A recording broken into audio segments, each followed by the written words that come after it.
Thanks for joining us for News Channel 9 Weekend. I'm Allie Levine. As we come on the air tonight, people across the world and right here in Chattanooga are demanding lawmakers hear their cries for change. I'll get one for you. We're taking you live now to a march from our rally from our station in Denver, Colorado. You can see thousands packing the streets there. Scenes like this played out across the world today. The movement sparked by the tragic high school shooting in Parkland, Florida that claimed 17 lives. Now survivors of that shooting are spearheading the movement to end violence in schools. Tonight, we have team coverage as those shooting survivors take their demands to Washington, D.C. We'll hear from them and demonstrators right here in Chattanooga in just a moment. But first, if you have plans tonight, you need to know rain is moving through the News Channel 9 viewing area. Meteorologist Bill Race joins us now in the Storm Track 9 Weather Center. Bill, a lot of viewers want to know if this rain will last the rest of the weekend. And the answer really is a no, because we will be seeing this kind of slide on out of here tomorrow morning. And then much of the day on Sunday is drier.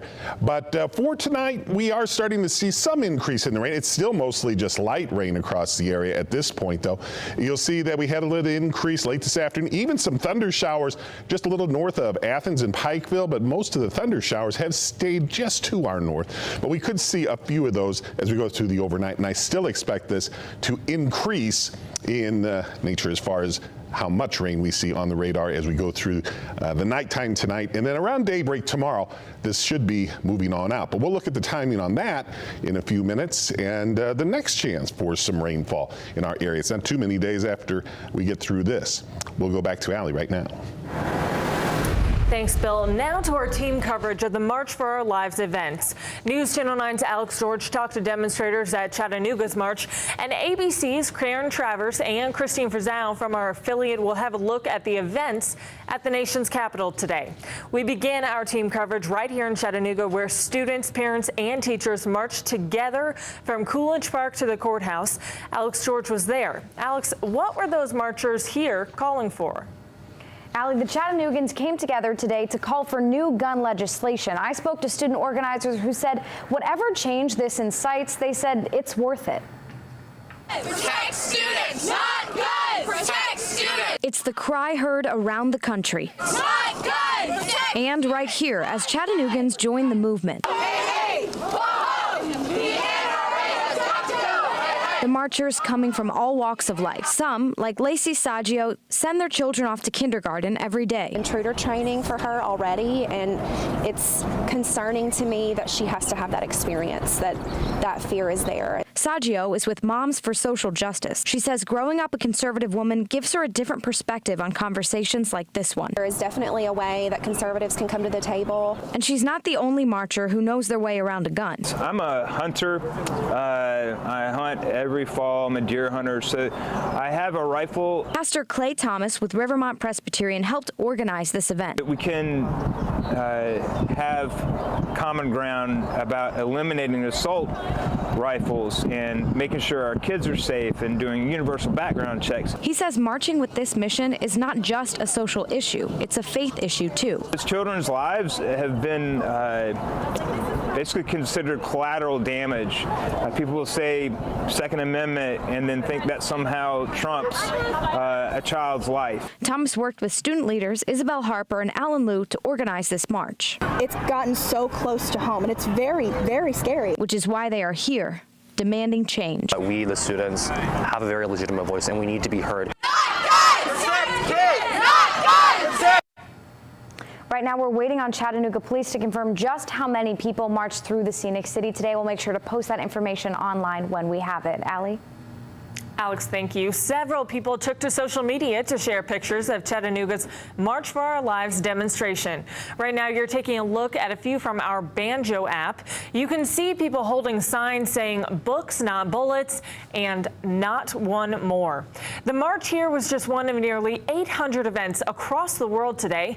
This is a map of all confirmed March for Our Lives demonstrations in the United States. The main event was in Washington, D.C., and political protests are nothing new to the nation's capital, but some say today's rally sounded different as crowds of hundreds of thousands, overwhelmingly made up of young people, lend their voice in support of anti-gun violence. ABC's Karen Traverse shows us the powerful moments in D.C. It was a call to action. Welcome to the revolution. In the shadow of the U.S. Capitol, students from Stoneman Douglas and across the nation making a passionate plea for an end to gun violence. This is not a red versus blue issue. This is a morals issue. The most powerful moment was silence. Stoneman Douglas student Emma Gonzalez reading the names of her classmates who were killed last month and then pausing to wait until 6 minutes and 20 seconds passed from the moment she took to the stage. The same amount of time as the massacre in her school. Fight for your lives before it's someone else's job. The rally was planned as a response to the Parkland, Florida shooting that killed 14 students, 2 coaches, and a teacher. But the focus went beyond the classroom. Calls to end violence and protect kids in their communities. Gun violence is more than just a Chicago problem or a Parkland problem, but it's an American problem.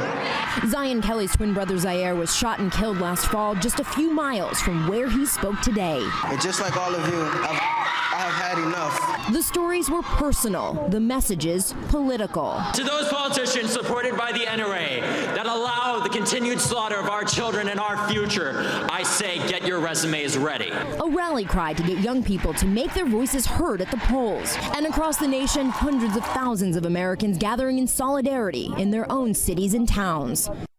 Many people here today, young and old, said this was their first ever political rally. The question now is, can this student-led movement keep up its momentum and have an impact in the midterm elections and beyond? Karen Travers, ABC News, Washington. Today's rallies also brought up some tough questions about the best way to proceed if gun laws are changed. Our national correspondent, Christine Frizzell, brings us that angle of the story. It was a unified group rallying around a cohesive message. I'm here to support this movement.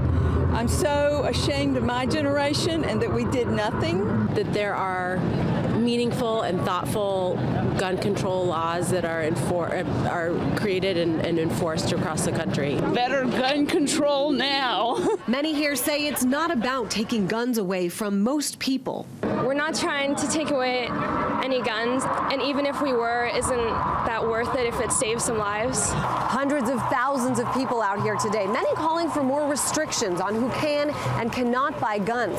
Surrounding them, a whole lot of security and a whole lot of guns. They're security personnel and they're protecting us. The perimeter of the March for Our Lives marked by security trucks and police officers, a necessary part of just about any event in Washington and across the country, where free speech is often protected by armed personnel. For some, a constitutional conundrum in a free society. And the Second Amendment was written in a totally different era when they needed to control muskets.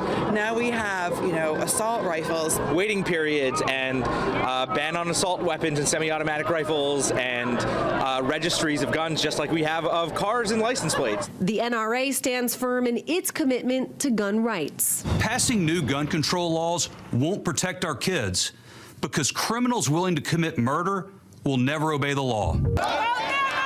As calls grow for change, more complicated questions emerge about the best way to balance that change with the laws of the land. In Washington, I'm Christine Frizzell reporting.